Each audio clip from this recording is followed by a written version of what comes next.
በኮሎኔል መንግስቱ ኃይለማርያም ጊዜ ነው። ያኔ ኮሎኔል መንግስቱ ኃይለማርያም የሆነ ችግርም ቢኖርም ባይኖርም እንዴት ማሰራራቸው የሚለውን ታች ድረስ ጠለቅ ብሎ ይመለከት ነበርና በአንድ ወቅት ዝም ብሎ ሳይናገር ሳያሳውቅ የሆኑ ክፍለ ጦሮች ጋር ሄድና ታች ያሉ ቲሞች ጋር ገብቶ ዘዋለ ከናጃሩ ከነምን ሰበሰበ። አመራር የተባለውን በሙሉ ውጡልኛልና አባሉን ብቻ ወታደሩን ብቻ አስቀርቶ ከአመራር ውጪ ማለት ነው። እስቲ ምንድነው ምን ችግር አለ እናንተ ጋር? ያም ይነሳል። ይሄውኛ ጫማ ጨርሰን ይሄው ስንት ጊዜ ጫማ የተቀዶ የሚላለ ቱታኛ እየሰፋን ነው የምናደርገው ምናምን ይላል። ከዛ አንድ ሶማሌ አለ በጣም ምርር ነው ያለው። ተነስ እስቲ ቀጥል ተባለ። ወላሂ ቢላሂ ኮሎኔል መንግስቱ ኃይለማርያም ሰው አይደለም። ጋርዶቹ ምናምን ኮስተር አሉ።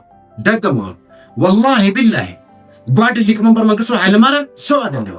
በቃ ከመንግስቱ በላይ ጋርዶቹ መታገስ አቃታቸው እና ምንድነው ሊቦጫጨቁት።